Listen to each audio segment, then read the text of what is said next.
Hello and welcome to Matt Loves Eurovision. It's my Eurovision 2024 Top 37 countdown. It's place number 31, Norway, Gåte with Ulveham. Please do click on the subscribe button, ring that notification bell and like, share and comment below. Now next up in my countdown is the second of the Nordic countries in my top 37, and that is Norway this year. And now they have long shaken off the reputation of coming last frequently with nil point, and they are a powerhouse of the modern contest. They've only failed to qualify 3 times since 2007, and that last non-qualification was all the way back in 2016. In that same time period, they finished in the top 10 on 9 occasions, and of course that did include a win back in 2009. And they finished 5th in Liverpool last year. So can Gåte maintain this very strong run? Now, Gåte won the Norwegian national final this year, Melodi Grand Prix. They triumphed in the super final, head-to-head over the Norwegian 2019 entry and stalwarts of the Eurovision party circuit, Kino. The band have been around since 2000, although as is the case with many of these sort of long-running bands, members have changed somewhat over the years. And of the 5 members now, 2 of them are from the original lineup. Genre-wise, they've been described as, or referred to as, a progressive folk rock, and many of their songs are kind of rearranged versions of traditional Norwegian folk tunes. And Ulveham, which is the title of their entry, although I don't think Ulveham is actually used in the lyrics of the song itself, but Ulveham follows this pattern as its modern interpretation of a medieval Norwegian ballad. Now, as I mentioned a bit earlier, Gåte won their Norwegian national final, but it was quite a close run thing. They came second with the juries. Kino won quite convincingly with the juries, but they did win the televote, although not by a huge margin. And if the final had actually been a 50-50 split between jury and televote, Kino would have won. However, in the event, it was split 60-40 with 60% televote, 40% jury, and that meant Gåte won.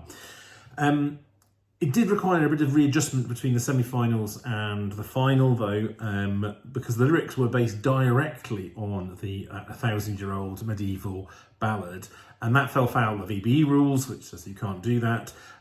So they altered the lyrics for the final, although they keep kind of the influence and spirit of the tale that comes from that ballad. And of course, we've got instrumentation and arrangement remain the same as from the semi-final.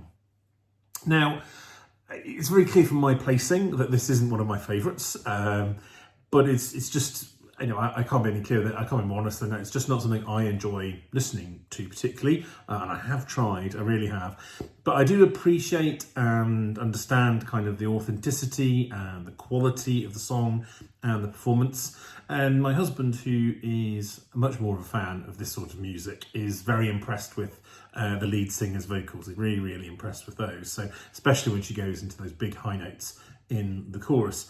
And my husband is not alone in liking this song a lot. There are many fans of this song, and I appreciate why. It just doesn't float my boat. But I do like the incorporation of traditional instruments, and I like the kind of the background to where the song comes from this inspiration from such a long and rich and ancient kind of tradition of their country. I've got no concerns about this qualifying. It will sail comfortably through to the final. I should expect this will finish on the left-hand side of the board. It's potentially top 10. Now, at the time of recording this, in the scoreboard app, it's sitting in 10th place, and in the betting odds, which the betting odds, just to be clear, is betting odds to win, not to where the placing might be. But it's in the top 15 in the betting odds, which is not bad. It's hard to know how much love the juries would give this. Obviously, I think some of those notes that the singing ability should be there, but juries sometimes can be a bit snooty about this sort of genre, that combination of both the rock side of things and some of the kind of those folk elements. They're not always supportive, so not quite sure, but I don't think they would ignore this. I don't think they would heavily punish it, and there is a lot of quality there, and I think there should be a sort of a good televote base for this as well.